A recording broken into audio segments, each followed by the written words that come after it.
Hello viewers, আসসালামু আলাইকুম। Welcome back to my channel Muktaz kitchen. আজকের রেসিপির আয়োজনে আপনাদেরকে তৈরি করে দেখাবো দোকানের মতো নরম তুলতুলে আলুর কুলচা। আলুর কুলচাগুলো ভাজার জন্য কোনো রকমের তেলের প্রয়োজন হবে না, পানি দিয়ে তৈরি করে নিতে পারবেন খুবই সহজে। সকালের ব্রেকফাস্ট কিংবা রাতের ডিনারের জন্য খুবই সহজে এগুলো তৈরি করে পরিবেশন করতে পারবেন। তাহলে বন্ধুরা, আশা করছি আমার আজকের এই সহজ রেসিপিটাও আপনাদের কাছে ভালো লাগবে। যদি রেসিপি ভালো লাগে তাহলে অবশ্যই একটি লাইক দিয়ে সম্পূর্ণ ভিডিওটি দেখে নেবেন। তাহলে চলুন কিভাবে এই সুন্দর আলুর কুলচাটা বানাতে হয় সেটা আমরা দেখে নিই। আলুর কুলচা বানানোর জন্য প্রথমে একটা মিক্সিং বোলে নিয়ে নিচ্ছি আমি 2 কাপ ময়দা। তো এখানে আমি ময়দাটা নিয়েছি, আপনারা চাইলে এখানে আটাটাও নিতে পারবেন, আর এখানে আপনারা বেশি কম করেও নিতে পারবেন। এবার এর ভিতরে দিয়ে দিচ্ছি আমি স্বাদ মতো লবণ। এখন দিয়ে দিচ্ছি আমি 2 চামচ চিনি, আর দিয়ে দিচ্ছি আমি 1 চামচ সাদা তেল। তবে তেলটা বেশি দিতে হবে না, অল্প দিলেই হবে।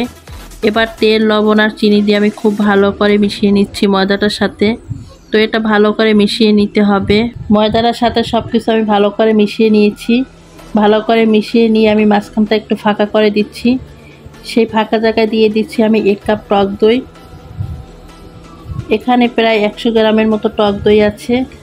এবার এই টক দইয়ের ভিতরে দিয়ে দিচ্ছি আমি 1 চামচ বেকিং পাউডার, আর তার সাথে দিয়ে দিচ্ছি আমি 1/2 চামচ বেকিং সোডা। এবার বেকিং পাউডার আর বেকিং সোডার সাথে দইটা খুব ভালো করে আমি মিশিয়ে নিচ্ছি। দইটার সাথে ভালো করে মিশিয়ে নিয়ে তারপর দইটা আমি ময়দার সাথে ভালো করে মিশিয়ে নিব। মিশিয়ে নিয়ে এবার দিয়ে দিচ্ছি আমি সামান্য পরিমাণ পানি। পানিটা দেওয়ার পরে এখন আমি সব কিছু আবারও ভালো করে মিশিয়ে নিচ্ছি। মিশিয়ে নিয়ে নরম একটা ডো তৈরি করে নিচ্ছি। আর এখানে আমি নর্মাল তাপমাত্রার পানিটা অ্যাড করেছি, এখানে কোনো গরম পানি বা হালকা কুসুম গরম পানি অ্যাড করিনি। এই তো আমি সব কিছু খুব একসঙ্গে ভালো করে মিশিয়ে নরম একটা ডো তৈরি করে নিয়েছি। এই সময় ডোটা একটু চিটচিটে দেখালে হাতে সামান্য তেল নিয়ে ডোটার সাথে ভালো করে মেখে নিতে হবে। এভাবে ভালো করে মেখে নিয়ে ডোটা আমি ঢেকে রাখবো 20 মিনিটের জন্য। ডোটা 20 মিনিটের রেস্টে থাকে, এর ফাঁকে আমি আলুর পুরটা তৈরি করে নেব। আর এখানে আমি বড় সাইজের একটা আলু নিয়েছি সিদ্ধ করে, আর আলুটা আগে আমি সিদ্ধ করে গ্রেট করে নিয়েছি।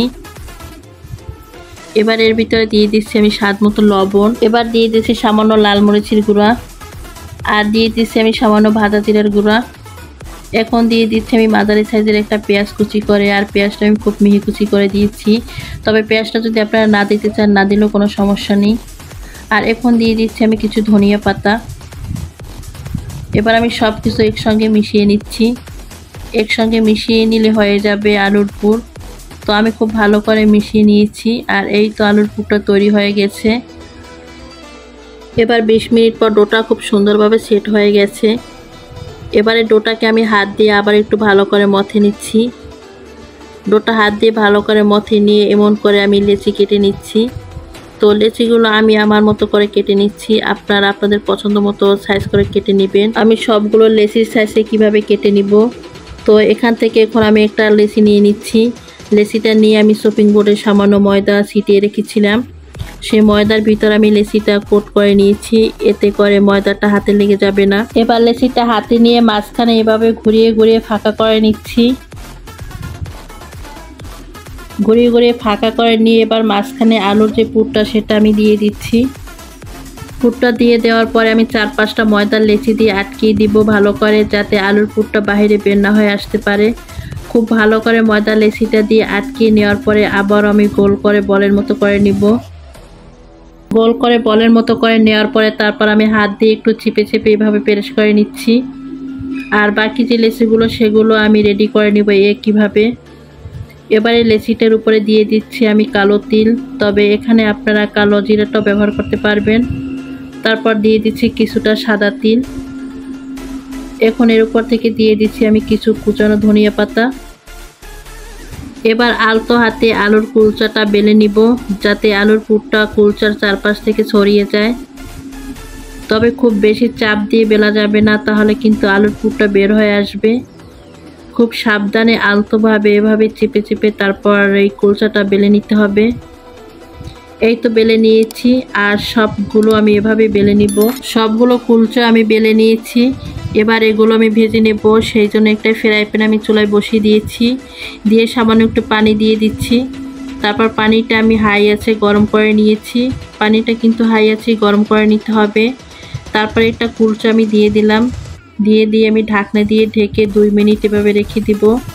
আর এ পর্যায়ে চুলা জালটা লোতে করে রাখতে হবে। বন্ধুরা আপনারা দেখতেই পাচ্ছেন পানির ভাপে কিন্তু কুলচাটা আস্তে আস্তে ফুলে উঠতেছে অনেকটা। এবার আমি ঠিক 2 মিনিট পরে ঢাকনাটা খুলে নিলাম। ঢাকনাটা তুলে নেওয়ার পরে এখন আলুর কুলচাটা আমি উল্টিয়ে দিচ্ছি। আলুর কুলচাটা উল্টিয়ে দেওয়ার পরে এখন আমি উপর থেকে সামান্য একটু ঘি ব্রাশ করে দিচ্ছি। তবে এখানে আপনারা ঘিয়ের পরিবর্তে তেলও ব্রাশ করে দিতে পারবেন বা বাটারটা দিয়েও ব্রাশ করে নিতে পারবেন। এ পাশটা আমি সামান্য ঘি ব্রাশ করে দেওয়ার পরে এখন আমি কুলচাটা উল্টিয়ে দিচ্ছি। উল্টিয়ে দেওয়ার পরে এখন এই অপর সাইডেও আমি সামান্য ঘি ব্রাশ করে নিচ্ছি। তো ভালো করে ঘি ব্রাশ করে নেওয়ার পরে এভাবে আমি উল্টিয়ে পাল্টিয়ে সুন্দর একটা কালার করে কুলচাগুলো ভেজে নিব। এই তাই কুলচাটা এপাশ ওপাশ করে সুন্দর একটা কালার করে ভেজে নিয়েছি। এখন এটা আমি তুলে নিচ্ছি আর বাকি আলুর কুলচাগুলো আমি এভাবে একইভাবে ভেজে নিব। সবগুলো আলুর কুলচাগুলো বানিয়ে ভেজে নিয়েছি। এবার একটা প্লেটে আমি আপনাদেরকে পরিবেশন করে দেখাচ্ছি। এই তো সবগুলো আলুর কুলচা রেডি হয়ে গেছে। এবার আমি আপনাদেরকে একটা ছিঁড়ে দেখাচ্ছি। দেখুন এটা কতটা সুন্দরভাবে হয়েছে। আলুর কুলচাগুলো কতটা সুন্দর আর নরম তুলতুলে হয়েছে। ভিতরটাও কিন্তু দারুণভাবে হয়েছে। তো বন্ধুরা আশা করছি আমার আজকের এই দারুণ স্বাদের হেলদি নরম তুলতুলে আলুর কুলচা রেসিপিটি আপনাদের কাছে ভালো লেগেছে। যদি ভালো লেগে থাকে তাহলে অবশ্যই একটি কমেন্ট করে জানাবেন। আর আমার এই রেসিপিটি যদি কোনো অংশে আপনাদের কাছে এতটুকু ভালো লেগে থাকে তাহলে অবশ্যই লাইক শেয়ার করে দিবেন। আমার চ্যানেলটি যদি সাবস্ক্রাইব করা না থাকে অবশ্যই সাবস্ক্রাইব করে আমার পাশেই থেকে যাবেন। তো বন্ধুরা আজকে এ পর্যন্তই। সবাই ভালো থাকবেন, সুস্থ থাকবেন। আবার কোনো নতুন রেসিপি নিয়ে দেখা হবে। সে পর্যন্ত ভালো থাকবেন। আল্লাহ হাফেজ।